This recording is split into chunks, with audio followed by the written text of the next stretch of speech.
tuleekin. Oho, vähän liukasta.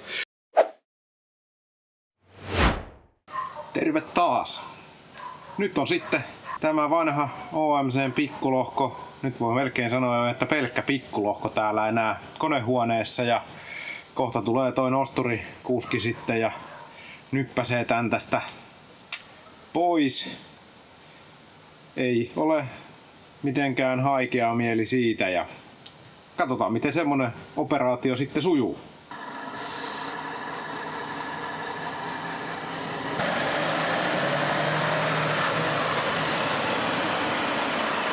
Ja Pauli nostaa.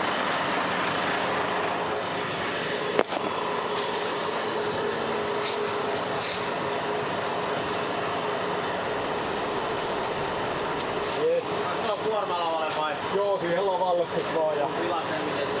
Joo. Vaikka toi tosta toi lähtee kaikki tosta niinku... Näyttäis tulevan ylös ja... Ei tossa mitään. Onko se kiinni vielä vetarissa? Ei oo vetari kokonaan pois ja... Kaikki on kiinni veto.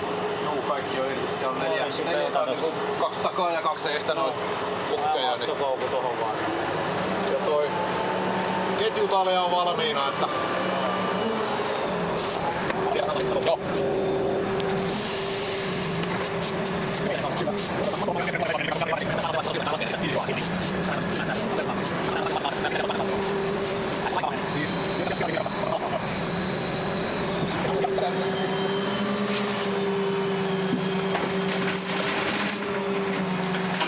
Sitten taljalla niinku, vähän niinku tuntumaan ylös ja... Joo, anna tulla vaan niin. Varmaan niin paljon löytää sut sinne.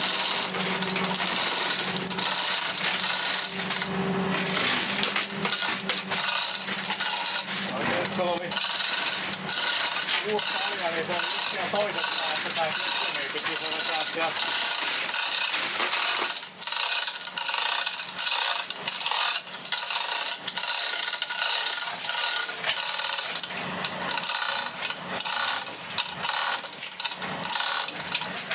Aistaa.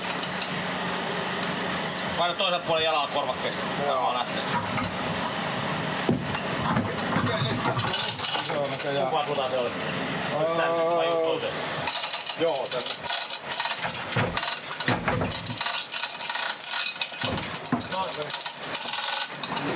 Sehän alkas olla.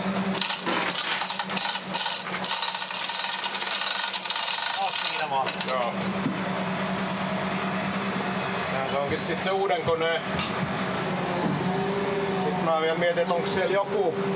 Kato ettei oo mitään johtoa. Ootas, siellä on toi letku vähän Jotain voi olla. mutta se oli vaan siellä niinku vähän kannissa. Onko siellä joku letku? Ei, se on irti jo. Ei oo enää, se oli vaan tos äsken niinku puolittain siellä. Mä näen sen tapeli ihan nätisti. Se on sit se uuden nostaminen vähän mielenkiintoinen projekti, että tulee ihan nätisti. Se modaa auto vähän eri lailla ja... joo.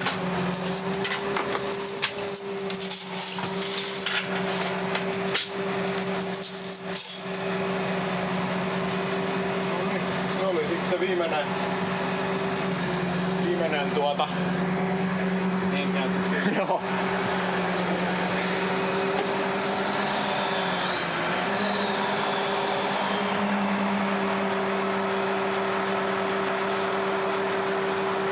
Pieneltä se näyttää, kun se ei ole tuolla konetilassa.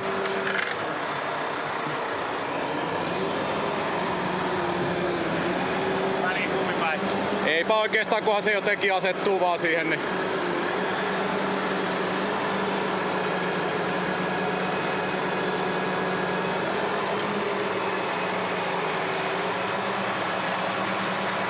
Sehän pysyy siinä aika nätisti. On kyllä vedet vielä pihalle aina vaan luvaa. Joo. Hyvä.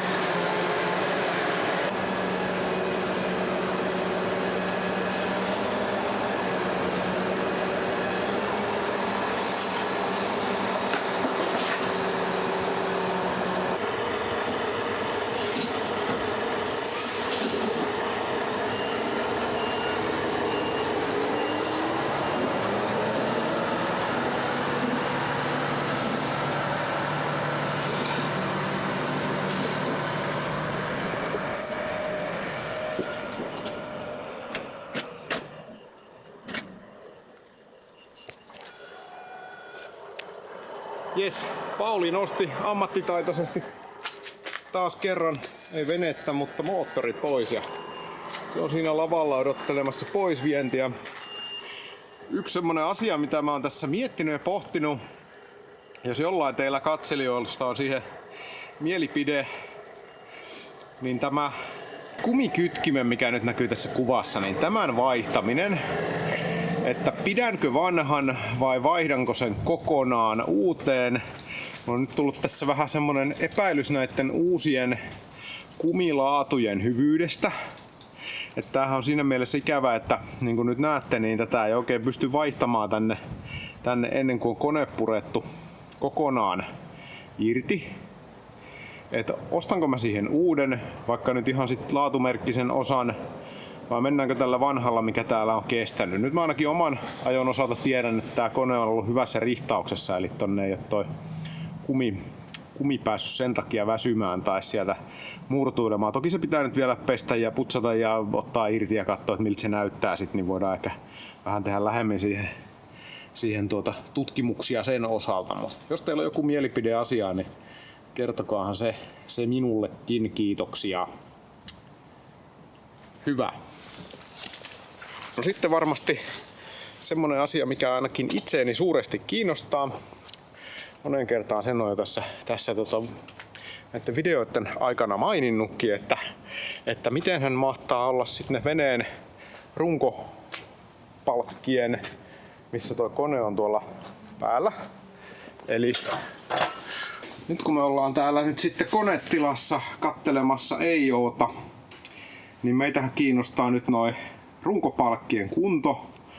Ja kohta meille alkaa sitten selvitä, että mitä sieltä löytyy. Eli mä sitten ihan tonne poralla vaan poraan sitten muutamat reijät, mistä sitten ruvetaan selvittelee, että mitä se on niin sanotusti syönyt. Ja tästä nyt sen verran vielä että haluan täällä näyttää teille mun pilssisetupin. Eli mulla on täällä 2 pilssipumppua ollut ja sitten sen lisäksi vielä 3. pilssipumppu, eli tommonen 2 pienempää ja sitten vielä 1 isompi. Saattoi ehkä jossain vaiheessa tulla pieni hätävarjelun liioitteluhomma tämänkin osalta, mutta tämmöset ne nyt sitten on ollut ja näin. Tokihan tää pilssi sit täytyy myös kokonaisuudessaan pestä kunnolla ja näin ennen kuin täällä pystytään sitten mitään paremmin touhuamaan. Sitten tässä näkyy näitä runkopalkkeja. Sanotaan nyt, että tää jotenkin niin kuin tämä aikaisemman koneen asentajan suoritus tämän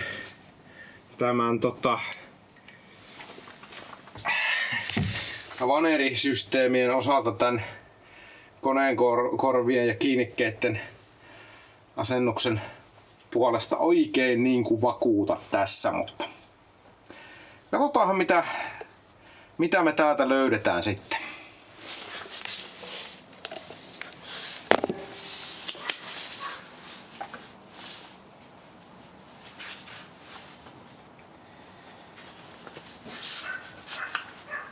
Tää on vähän tietysti tämmönen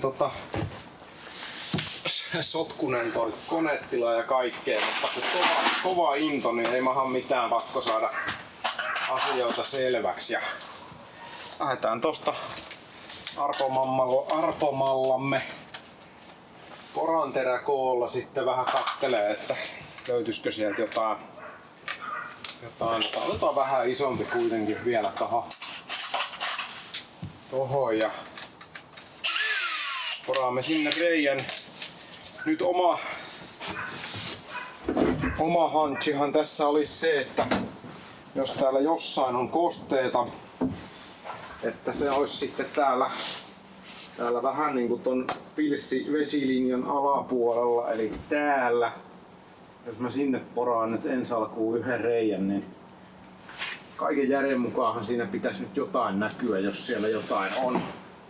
Ja nythän se, mitä siellä pitäisi näkyä, tai sitten mieluummin ei pitäisi näkyä kukkamultaa, mutta katsotaan, porataan tohon nyt 1 reikä.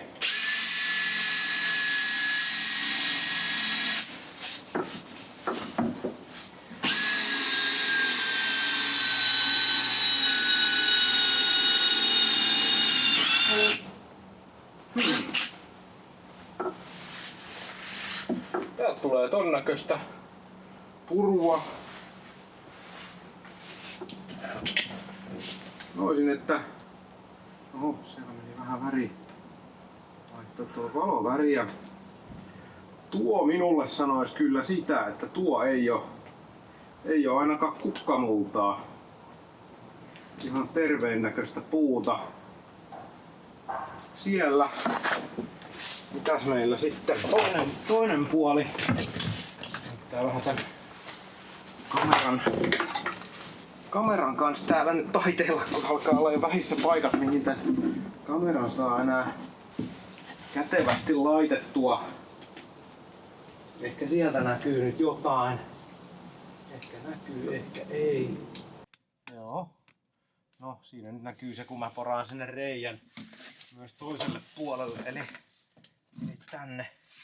Vähän toki sit jos...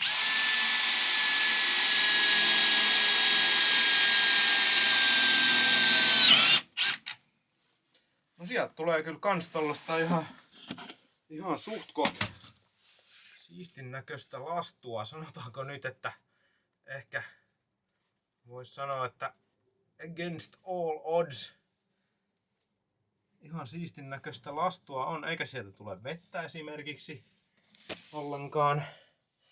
Nythän meillä on sitten ainut mikä koereikä puuttuu, niin toi perälauta tuolta. Eiköhän me sinne jyräytetä reikä kans ja katsotaan miltä se näyttää. Nyt jos jonkun mielestä tää on sitten väärä tapa selvittää tämä asia, niin kertokaa mulle ihmeessä. Mähän en edelleenkään väitä olevani mikään guru näissäkään asioissa.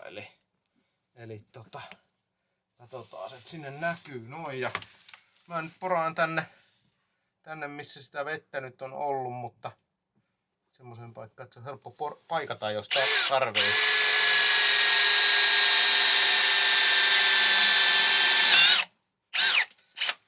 No siellä sitten on vähän pehmeämmän näköistä, mutta tälleen niinku kokeiltuna se on kuitenkin ihan kovaa.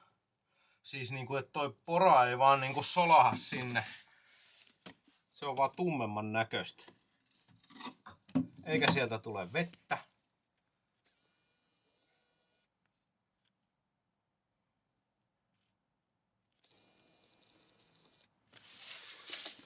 Sanokaa nyt sitten te viisaammat siellä, että mitä tehdään. Lähdetäänkö näitä runkopalkkeja täältä purkamaan vai ei? Mitä tehdään?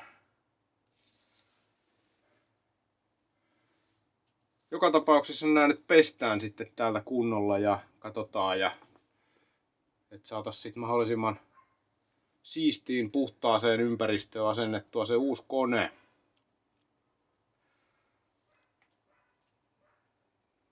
Tämmöstä meillä. Tänne muuten sitten vaihdetaan tämä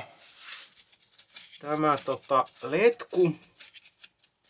On nimittäin täälläkin jonkun verran hapaantunut. Tää letku on siis se, mistä tulee toi vaihdevaijeri kilven läpi tänne konehuoneeseen. Eli tää on vedenpinnan alapuolella ja sitten se tulee ylös, joten tätä pitkin se nousee tosta. Ja sitten tällaiset liitokset, niin en tiedä nyt onko tää pelkästään oma mielipide, mutta minä haluaisin nähdä näissä kyllä ensinnäkin ruostumattomat klemmarit. Voi olla tietysti, että tuo on ruostumaton, mutta vaan sitten jostain saanut ruostevettä päällensä. Mutta minun mielestä saisi olla kyllä ruostumaton klemmari ja mielellään tuplaklemmarit sitten vielä kaikissa näissä, mitkä voi aiheuttaa riskin siitä, että vene alkaa sen takia uppoamaan. Semmoista nyt tähän omaa mielipidettä. Sitten näihin pakoputkiin, niin nämä aion nyt purkaa tästä kans irti, kunhan ehdin.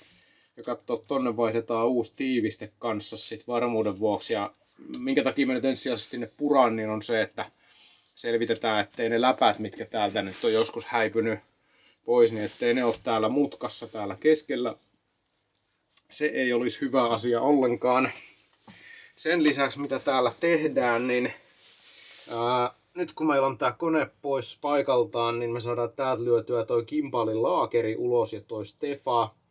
Eli meidän ei tarvi nyt hommata mistään, mulla ei nimittäin itselläni ole sitä ulosvetäjää, millä toi lähtee tuolta pois, niin se on sit hyvä, että mä saan sen sieltä tätä kautta lyötyä pois. Se voi olla aika tiukassa, koska se oli myös aika tiukka sinne asentaa, niin kuin sen kuuluukin olla tiukassa. Ja ei kai tässä sen ihmeempiä tämän osalta. Ja nyt jos tässä päädytään siihen, että näitä runkopalkkeja ei aleta täältä vaihtamaan ja uudelleen laminoimaan, niin tämähän sitten perusteellisesti konetila pestään, putsataan ja sitten maalataan. Eli, ja tietenkin nämä koeporaukset täältä, koekairaukset sitten tietysti paikataan ja laitetaan epoksilla ja pikkupaikka siihen päälle kangasta vielä sitten lasikuitua päälle umpeen ja täytetään ne.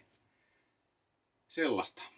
Mutta nythän täällä alkaa joka tapauksessa olla aika suhtkot hyvät tilat työskennellä. Totta kai nämä otetaan täältä nämä konekorvat sitten tai nämä tukikummit kaikki pois.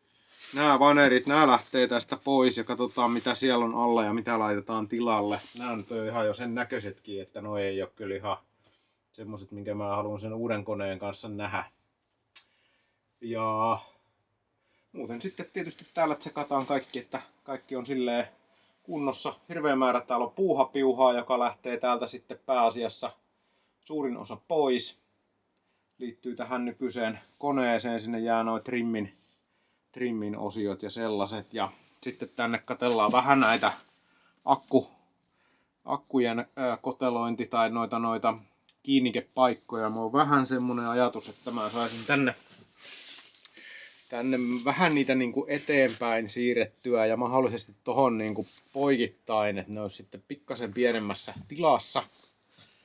Ja sitten täällä muuten mikä on tämä näin, niin on täällä Vallaksen valopetrolin lämmitin, josta joku on hävittänyt tän kuoren, niin mulla on ajatus tähän tehdä sitten sellainen uusi kuori, mihin mä saan sitten täältä raitisilma tötterön tuollaisella pahviputkella, joka tulee sitten täältä toiselta puolelta konetilaa. Tää on mulla jäänyt vähän nyt tälleen pikkusen projektiasteelle tää homma, mutta tässä nyt on ollut vähän niin kuin olette huomannut, niin kaikkea muutakin.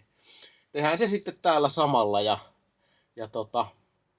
sen tarkoitushan on se, että mä saan ton ilmanoton tuolta, mistä se ottaa raittiin ilman mitkä se puhaltaa sisälle tällä puhaltimella. Niin mä saan sinne ton toiselta puolelta, kun mihin toi työntää toi lämmitin sitä pakokaasua, niin saan sen sitten sinne puolelle. Ja sitten tää polttoainesäiliö, niin ehkä tällekin nyt voisi sit viimein tehdä jonkun ihan virallisen kiinnityksen tähän näin. Mutta nythän näitä on mukava tehdä, kun täällä on hyvät tilat ja etenkin kun saadaan tää puhtaaksi, niin sittenhän täällä on oikeinkin mukava touhuta ja työskennellä. Ja sit voi olla, että seuraava video tuleekin... Oho, vähän liukasta. Niin voi olla, että seuraava video tuleekin sitten semmoisesta aiheesta, että tehdään tähän veneen yläpuolelle päälle katos. Ja nyt sitten siinä katoksessa niin mä yritän rakennella jotenkin, että mä saisin tän moottoritilaosaston täällä jollain tavalla semmoisessa vähän osastoitua, että sitten oikein hyvin jos sen tekisi, niin siellä voisi vaikka vähän pysyä lämpimämpää ilmaakin, jolloin pystyttäisiin ehkä sitten jopa talvisaikaa jotain siellä touhuamaan, jos nyt sitten tarvii, mutta että tämä nyt tietysti tietyn tahtoen on tarkoitus pitkin talvipakkasia asioita täällä tehdä ja kuitenkin täällä on sitten ne muun muassa maalaushommat, niin ne vaatii sitten jo lämpötilaakin. Tämmöistä tällä kertaa ja laittakaa kanavaa sieltä tilaukseen ja tykätkää videoista ja kattokaa videota ennen kaikkea, jos tykkäätte. Hyvä, se on moro!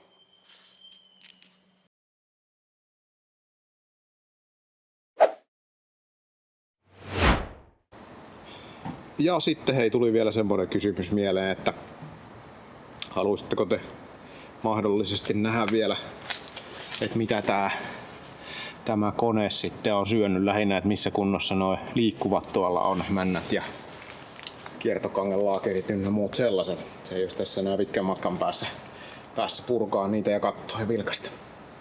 Pistäkää kommenttia.